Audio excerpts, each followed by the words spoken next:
Salam pemberdayaan, salam gori-gori tang mati.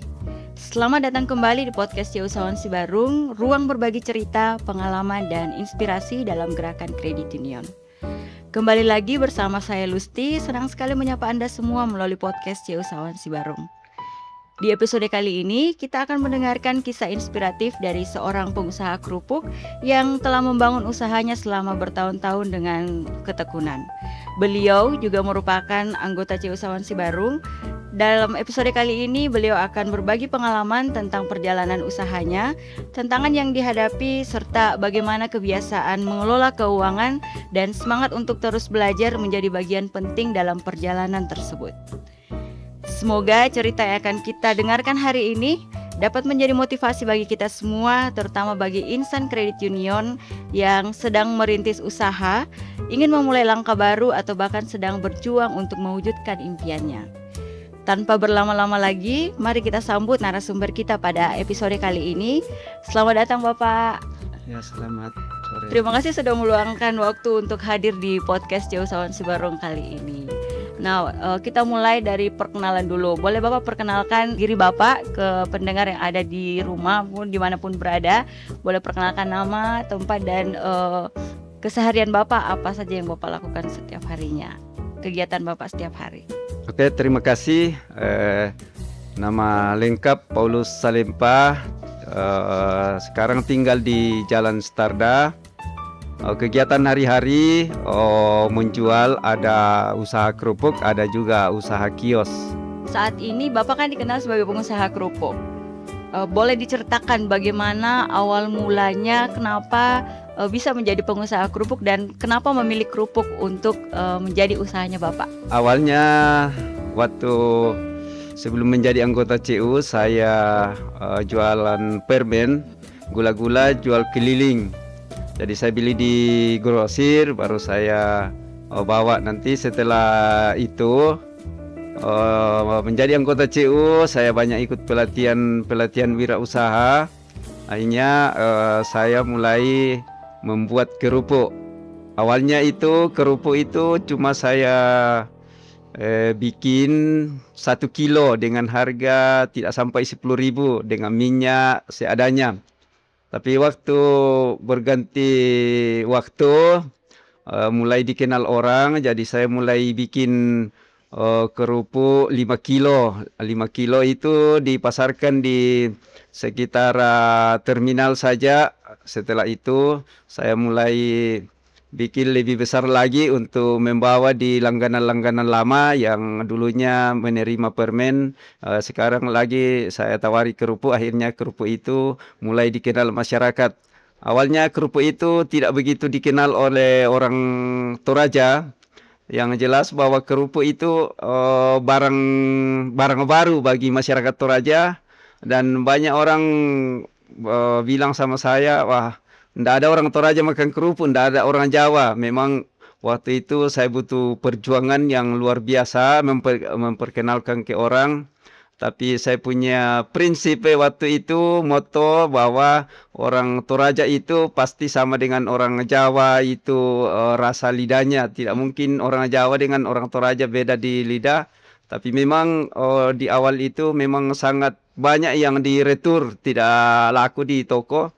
Tapi saya tetap bertahan. Jadi itu awalnya saya jual kerupuk. Mengapa saya memilih kerupuk? Ya, saya pikir kerupuk itu makanan orang anak-anak sampai orang tua bisa makan. Sama dengan permen, mulai anak kecil sampai orang tua bisa makan permen. Jadi kerupuk itu modalnya kecil juga, kemudian bisa dijual dengan harga yang murah juga. Jadi alasan saya memilih kerupuk itu sampai sekarang karena modal kecil, semua orang membutuhkan. Jadi itu alasan mengapa kerupuk itu saya pilih menjadi usaha saya, karena modal kecil dan semua kalangan membutuhkan. Jadi dari cerita Bapak tadi, sebelum melakoni usaha kerupuk ini, Bapak adalah dulunya jualan permen. Permen, ya. Jualannya juga keliling-keliling begitu. Ya, keliling. Setelah memulai usaha kerupuk ini, Bapak masih ingat modal pertama waktu itu? modal pertama untuk mencoba kerupuk itu tidak sampai 100.000 karena yang dipakai waktu itu ya masih wajan Oh, wajan dapur, dapur. wajan dapur. Kecuali yang seroknya itu ya saya sudah pakai khusus. Tapi setelah mulai terjun ke pasar, ya wajan sama yang sendok apa semua perlengkapan yang lain dipisahkan dari dapur. Awalnya itu sebelum 5 kilo itu Mm-mm. saya masih pakai alat-alat dapur dicampur dengan yang dipakai Dari di dapur. dapur. Tapi sekarang sudah punya alat sendiri. Setelah tidak sampai 1 tahun, sekitar 3-4 bulan itu sudah mulai dipikirkan, walaupun alatnya waktu itu masih dalam ukuran kecil, tidak Mm-mm. sama dengan ukuran sekarang. Karena minyak apa segala macam awalnya itu masih dia butuh ukuran kecil, jadi masih kecil-kecil semua. Waktu itu Bapak menjalankan usaha kerupuk ini sendiri saja kah atau dibantu dengan keluarga? Awalnya itu sendiri, setelah mulai berubah permintaan di pasar, awalnya saya pakai anak-anak sekolah. Yang Ah, jelas pertama itu saya dengan keluarga untuk mengemas, saya yang goreng, dibantu oleh keluarga di rumah. Lalu saya yang jual. Setelah mulai banyak permintaan, saya pakai anak-anak sekolah, anak-anak SD pulang sekolah. Mereka itu karena suka dia makan kerupuk, jadi mereka rebutan. Bahkan ada yang menangis kalau sedikit bagiannya, karena dapat uang dengan makan kerupuk. Itu awal-awalnya. jadi awal-awalnya itu dibantu oleh keluarga dan setelah itu seiring berjalannya usaha Bapak sudah punya karyawan juga ya kalau nggak salah. Awalnya itu anak-anak sekolah, yang anak-anak SD pulang sekolah itu jam 4, mereka sudah mulai berdatangan, mana saya mau bungkus mana. Anak SD sekitaran rumah ya. Ya, setelah permintaan pasar mulai meningkat lagi, saya harus mengambil 1 orang Hmm. untuk menjadi pegawai tetap. Dan dulu juga waktu mulai ini berarti di rumah itu berbagi peran. Tadi Bapak bilang Bapak yang goreng, Ya, keluarga yang lain mengemas dan uh-uh. untuk pemasaran Bapak yang memasarkan sendiri. Ya. Oh, pemasarannya itu Bapak bawa lewat motor, motor keliling-keliling atau Ya, gimana? di Terus terus awal-awal. terus boleh tahu tahun berapa Bapak mulai usaha kerupuk ini? Sudah berjalan berapa lama? Kalau usaha kerupuk sudah jalan 16, 17 Oh, tahun. sudah lama juga ya. Iya. Jadi tahun pertama sampai tahun ketiga itu masa betul-betul masa susah. Karena tidak tahu, selalu coba yang jelas cuma bertahan hidup, kalau soal keuntungan belum ada. Nanti tahun kelima itu baru mulai menemukan cara menggoreng kerupuk, bagaimana proses yang bagus, bagaimana penjemuran. Nanti tahun keenam itu sudah terobati yang 5 tahun berlalu itu, yang selama itu tidak ada hasil. Jadi tahun keenam. Nah, di sini mungkin tidak ada orang yang mau bertahan dalam Mm. usaha itu 1-2 tahun itu. Cuma saya yang mampu bertahan, tidak ada apa-apa selama kurang lebih 5 tahun. Tapi setelah itu sudah berjalan, setelah Bapak lihat pasar ternyata ada peluang di situ Pak ya. Makanya Bapak tetap bertahan, jangan menyerah, itu kuncinya jangan menyerah dan tetap berusaha untuk memasarkan kerupuk-kerupuk itu. Iya, iya. Jadi tahun pertama sampai tahun ketiga itu kalau boleh dipikir di situ terlalu banyak tantangan, rintangan yang betul-betul tidak banyak orang bisa lewati.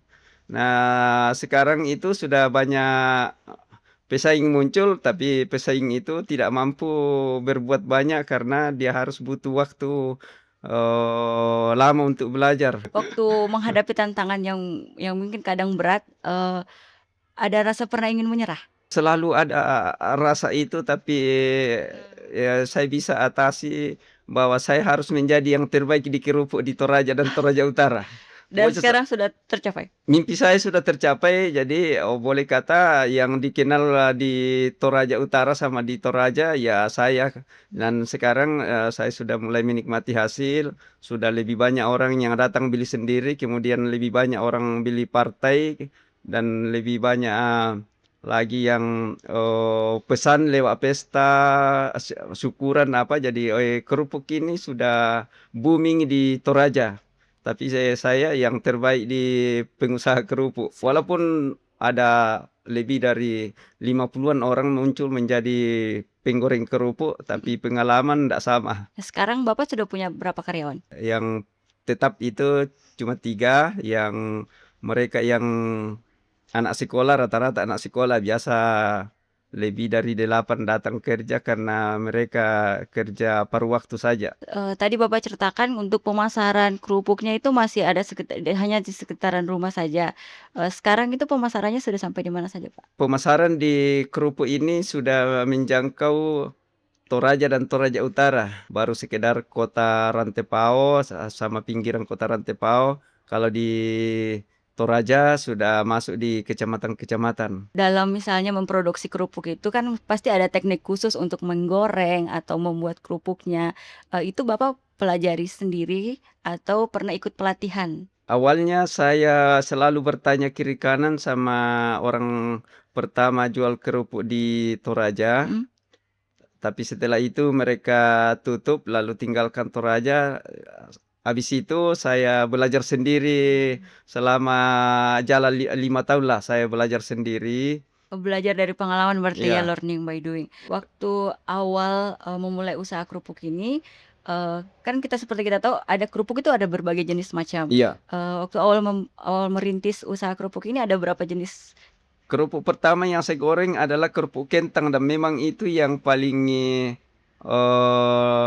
laku? terkenal dulu. Yang Tapi stick ya? iya yang Yang kayak kecil-kecil iya itu. Dipakai sambal-sambal, iya sekarang iya, saya betul. pakai balado langsung. Jadi itu kerupuk itu yang pertama. Lalu muncul kerupuk udang itu sudah lebih dari 20 macam kerupuk udang pernah saya goreng. Yang tahan lama di pasaran itu yang terus saya ambil. Karena ada yang cepat melempam, ada yang kurang bagus mengembang, ada yang cepat gosong kalau dikena minyak, macam-macam lah. Jadi saya pakai yang memang bagus mengembangnya, agak lama baru melempam, kemudian dia kelihatan bagus kalau dikemas. Awal mula, membangun usaha itu satu jenis kerupuk, sekarang sudah berapa jenis kerupuk? Yang setiap hari saya bawa ada 11-12 macam tiap hari. Paling Sudah banyak ya. kurang 8, 9, tapi selalu lebih 10. Jadi satu toko itu, satu bal itu satu toko, bisa ambil 10 macam satu toko. Jadi kalau saya jalan bawa 100, paling tidak sampai 20 toko sudah habis. Sudah habis. Iya. Biasanya, kalau kerupuk itu biasanya bertahan berapa lama, Pak? Kalau kerupuk, ya betul dari plastik yang Plastik ya, dipakai. Kalau memang plastik yang bagus, bisa lebih dari 1 bulan. Tapi rasanya juga sudah agak pengat iya. sedikit karena minyak. Beda kalau memang dibawa 1 bulan, segar dimakan. Memang kalau plastiknya tebal, memang tahan lama tapi tetap dia masih renyah tapi biasa minyaknya lain rasanya kalau tebal plastiknya. Nah, seperti Bapak tadi ceritakan awal-awal itu, hanya bisa dari 1 kilo kemudian 5 kilo per Iya. hari. Sekarang boleh tahu berapa produksinya, 1 hari ini? Kalau 1 hari 1 kali menggoreng itu dia sudah bisa sampai 200 kilo. 200 kilo per hari? Iya per Wah, hari. Tapi butuh waktu dari subuh sampai malam sampai jam 10. Itu menghabiskan minyak kurang lebih 70 liter minyak. 200 kilo 70 liter minyak? Iya. Yang menggoreng itu Bapak sendiri atau sudah Ya ada? sendiri, Masih sendiri? masih sendiri menggorengnya. Karena yang tahu tekniknya mungkin cuma Bapak Iya, ya? ya. Melalui usaha kerupuk ini, apakah, impian Bapak sudah ada impian-impian Bapak yang sudah tercapai? Wih banyak liu. Boleh di boleh ditahu apa saja? Satu 2 atau Banyak sekali banyak liu? impian, terutama anak-anak punya simpanan. Mmm, Dulu itu mobil itu ndak pernah saya bayangkan, ternyata dengan menjual kerupuk bisa beli mobil. sudah punya mobil? Dari Ah, hasil kerupuk?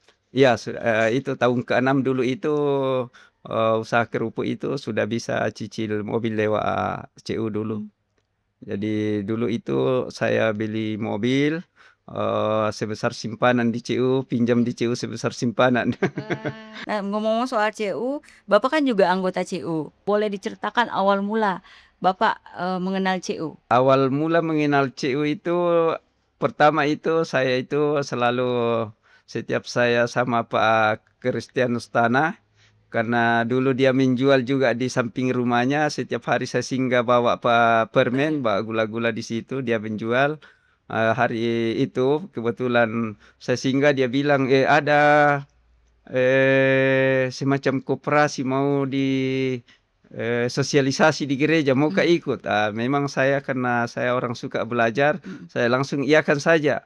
Waktu ada sosialisasi, ya saya langsung pergi dikasih tahu Pak Kris bahwa, hari ini ada sosialisasi di gereja, jadi saya ikut. Jadi waktu itu yang sosialisasi langsung yang, pastor penasehat sekarang. Pastor Freddy ya? Iya, Mhm. jadi kami langsung ikut beberapa hari, sosialisasi langsung pada saat pembentukan datang dari BKCU Kalimantan dulu, Pak Mecer, Mas Yun, saya masih ingat yang datang dulu itu, jadi mereka fasilitasi, jadi kami, habis itu langsung mendaftar. Jadi kami ada lebih 100 orang yang ikut tuh pertama sosialisasi, tapi cuma 80-an yang langsung mendaftar pada saat itu. Hari-hari berikutnya yang lain baru mendaftar, jadi ndak masuk Jadi pendiri. pendiri. Oh, Bapak jadi pendiri CU Sawan Sibarung juga? Waktu itu? Iya, karena kami Ah, langsung iya mendaftar iya. saat selesai Sosialisasi Lokakarya itu, Lokakarya. Lokakarya.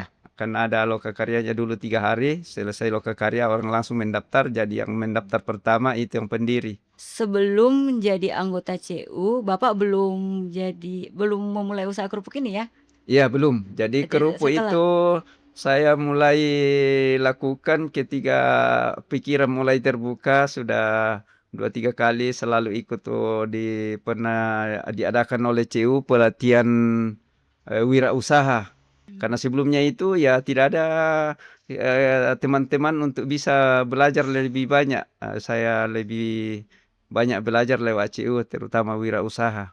Berarti Bapak soal, menjalankan usaha, sudah mulai usaha itu belajar dari kegiatan-kegiatan diklat, wirausaha yang Bapak ikuti CU ya? Iya iya, betul. Apa, yang Bapak pelajari waktu itu di pelatihan wirausaha? Yang jelas wirausaha di situ pertama itu bagaimana kami dulu dikasih uang, setiap orang dikasih 20.000 Mmm, dan harus membawa pulang uang itu harus bertambah. bertambah. Waktu itu pelatihannya? Ya, jadi di Rantefau di Ikar dulu kita dikasih uang sama, pelatih waktu itu, setiap orang dikasih 20.000. Ada yang mampu kembangkan menjadi 40, 50, ada yang pulang juga uangnya tidak bisa dikembangkan. Waktu itu Bapak bisa mengembangkan? Masuk dalam bisa mengembangkan? Kami itu pulang dulu karena kita dua-dua orang, kami Mhm. pulang, bikin kerupuk baru kami pergi jual. Jadi bisa melipat gandakan uang 20 itu, Iya, bisa menghasilkan. Ada tidak peran CU dalam, perkembangan usahanya Bapak? kalau saya lewat usaha saya peran CU, memang luar biasa, karena lewat CU saya bisa, berkumpul dengan teman-teman yang satu pikiran, artinya sejalan dengan cara berpikir yang sama untuk mengembangkan hidup. Kedua, tentu permodalan, saya dapat permodalan usaha lewat pinjaman lewat CU. Peranan CU ya bisa membuat saya lebih semangat, karena di CU sudah bisa membangun aset walaupun, baru berupa tabungan yang di CU, tapi di luar dari, CU saya bisa juga mengembangkan usaha yang lebih besar dengan permodalan pinjaman dari CU.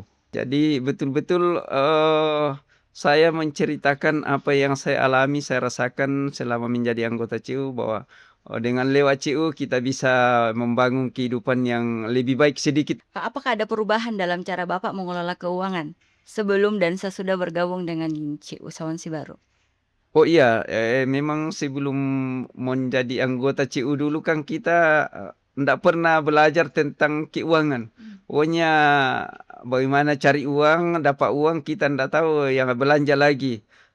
Setelah lewat CU yang sudah jalan 20 tahun, Ya saya selalu mengelola uang dengan baik, bahwa sekian harus disimpan, sekian untuk ditambahkan ke usaha, sekian untuk dihabiskan. Jadi memang lewat CU betul-betul saya bisa mengelola keuangan dengan lebih baik lagi dibanding ini sebelum kenal CU dulu 20 tahun yang lalu.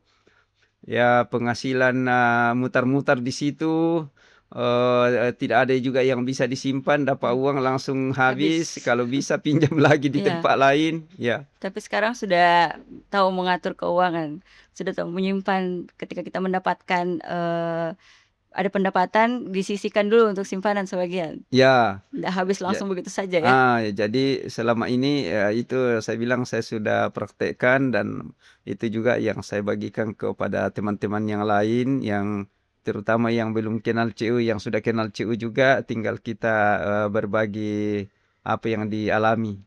Tentu kita tahu bahwa CI Usahawan Sibarung bukan hanya lembaga, simpan pinjam saja, tapi juga adalah lembaga pemberdayaan. Dan juga di CI Usahawan Sibarung itu ada banyak pendidikan dan pelatihan-pelatihan yang bisa diberikan ke anggota. Boleh tahu, pelatihan dan pelantikan apa saja yang Bapak sudah ikuti selama menjadi anggota CI Usahawan Sibarung? Iya, jadi, selama saya ada sejak awal tahun pertama sampai sekarang, boleh dikata tidak ada itu pelatihan yang terlewatkan. Hampir semua ya? Sudah Bukan lagi hampir semua dan semuanya? bahkan ada yang saya sudah ikut di, pastor penasehat Mhm. sampai 2 3 kali, ada TOT sudah berkali-kali saya ikut karena ya saya itu lebih fokus di apa namanya, investasi leher ke atas Ke atas, daripada wah, investasi oke, leher ke bawah. bisa dicontoh. Jadi saya selama menjadi anggota CU kalau ada kegiatan pelatihan di CU atau dipanggil untuk memberikan, pendampingan apa, saya tinggalkan semua pekerjaan saya karena saya lebih, fokus di ilmunya. Karena yang jelas bahwa saya punya komitmen, uang itu datang dan yang lain itu mudah mengikuti kita kalau, kita selalu mengupdate diri. Mmm. Saya ya sudah punya juga komitmen bahwa saya harus berbagi kepada yang belum kenal CU atau yang belum paham tentang CU. Jadi saya harus, tinggalkan pekerjaan saya untuk datang berbagi. Benar-benar luar biasa Bapak ya. Dari awal cerita Bapak itu saya tangkap Bapak tuh orangnya, selalu mau belajar dan selalu mau mengembangkan seperti yang Bapak bilang tadi, Bapak dari awal, masih bingung soal bagaimana teknik menggoreng yang bagus, tapi Bapak belajar sendiri seperti Bapak jelaskan. Bapak belajar sendiri dan juga untuk ikut pelatihan-pelatihan tidak semua orang mau ikut selalu pelatihan Iya Pak, iya jadi betul. meluangkan waktu untuk pelatihan, tapi Bapak sendiri meluangkan waktu bahkan meninggalkan kerupuk mungkin di rumah untuk datang ikut Iya, betul pelatihan, betul luar betul. biasa sekali Bapak ya. Eee, kita sudah sampai di akhir sesi kita, tetapi sebelum kita closing, Bapak saya boleh meminta, ada tidak pesan untuk mungkin insan kredit union sebagai pendengar dan juga anak muda yang ingin, merintis usaha, tapi masih ragu dan masih takut soal modal, apa pesan Bapak untuk mereka yang baru mau memulai atau bahkan sedang berjuang untuk, memulai dan mewujudkan impian mereka. Ya, pesan saya bagi teman-teman yang sudah menjadi anggota CU, apa yang sementara sekarang dilakukan, selalu berusaha menjadi yang terbaik di bidangnya masing-masing, sekecil apapun, kita lakukan. Seperti saya, kerupuk itu mungkin di mata orang tidak ada artinya, uangnya kecil, modalnya kecil, tapi saya tekun bertahun-tahun, bahkan 5 tahun baru saya menikmati hasilnya. Sekarang bagi teman-teman yang sudah menjadi anggota CU sekarang, apapun yang sementara dilakukan, tetapi, tekun karena tinggal satu langkah lagi semuanya itu akan dinikmati. Mungkin tahun pertama, kedua, ketiga, keempat, mungkin kita itu tidak merasakan apa-apa yang terjadi, tapi saya yakin percaya tahun kelima ke atas pasti akan ada hasilnya yang luar biasa karena itulah ketika kita menanam pohon pasti ditunggu waktunya, butuh pengorbanan, butuh waktu, dan bahkan kita sudah jenuh untuk menunggunya. Tapi sabar terus, tekun selalu lewat usahanya masing-masing. Bagi teman-teman yang mau wirausaha juga, tentu mereka selalu berpikir butuh modal, tapi modal itu sebenarnya ada pada kita modal itu. Tapi kalau mau belajar, belajar dulu, baru memulai usaha itu. Jangan mulai dengan uang dulu, lalu 2-3 bulan atau 1 tahun sudah tidak mampu membayar utangnya karena berutang dengan memulai usaha. Usaha saja dulu dan lakukan ketekunan, pasti akan ada hasilnya. Lalu usaha itu ketika sudah mulai jalan baru meminjam, karena kalau meminjam belum ada usahanya, meminjam nanti usahanya gulung tikar, tidak ada uang untuk bayar. Tapi lakukan saja usaha dulu. Kalau usaha sudah jalan baru kita meminjam. Jangan meminjam dulu baru usahanya belum ada, tapi usaha dulu. Usaha dulu. Kalau jalan usahanya baru meminjam. Itu bagi anak-anak muda yang mau usaha, saya kira itu yang saya sampaikan kepada anak-anak muda. Kuncinya juga jangan menyerah, Pak ya. Iya, Ketika jangan menyerah. menghadapi, jangan mudah menyerah. Nanti kalau misalnya mau belajar usaha kerupuk, boleh belajar ke Bapak nggak? Jadi nanti kalau ada yang mau lanjutkan usaha saya, mereka belajar, saya ajari. Boleh nanti beli bahannya sama saya. Nanti hubungi Pak Salempa Ya, saja. plastiknya, kerupuknya. Nanti saya menjadi distributor bahan mentak kerupuk di Toraja dan sekitarnya. Luar biasa sekali perbincangan kita hari ini. Terima kasih banyak Pak atas cerita pengalaman dan pelajaran hidup yang telah Bapak sharing selama podcast kita di episode kali ini. Dari kisah Bapak kita belajar bahwa membangun usaha bukan hanya tentang memiliki modal, tetapi juga tentang keberanian untuk memulai, ketekunan dalam menghadapi tantangan, dan kemauan untuk terus belajar. Dan tidak mudah menyerah ketika menghadapi tantangan. Betul begitu Bapak? Iya, betul-betul. Nah, semoga kisah ini menjadi inspirasi bagi kita semua, terutama bagi Bapak dan Ibu atau saudara-saudara sekalian yang sedang merintis usaha, yang ingin bangkit dari kegagalan atau bahkan baru memulai dari nol. Seperti yang tadi dijelaskan Bapak tadi, jangan mudah menyerah, yang penting tekun, mulai saja dulu dari awal. Jangan takut untuk mengambil langkah pertama. Betul Pak ya? Iya, betul. Terima kasih Bapak untuk terima kasih waktunya. juga. Terima kasih sudah mau hadir di podcast episode kali ini. Terima kasih sudah mau membagikan pengalaman yang sangat menginspiratif. Semoga di luar sana yang mendengarkan podcast kita, yang awal mulainya ragu untuk memulai, setelah menonton dari kisah inspiratif Bapak, sudah berani memulai, mengambil langkah pertama untuk memulai usaha. Oke, mantap. Terima kasih kepada seluruh insan Kredit Union yang telah mendengarkan episode kali ini. Jangan lupa bagikan podcast ini, jangan lupa follow akun sosmed CU Usahawan Sibarung, ada tertera di layar Bapak dan Ibu. Dan saya, Lusti, bersama dengan tim podcast CU Usahawan Sibarung, pamit undur diri. Sampai jumpa di episode berikutnya dengan kisah-kisah inspiratif lainnya. Salam pemberdayaan, salam gori-gori tangmati. Yamoke. Hai.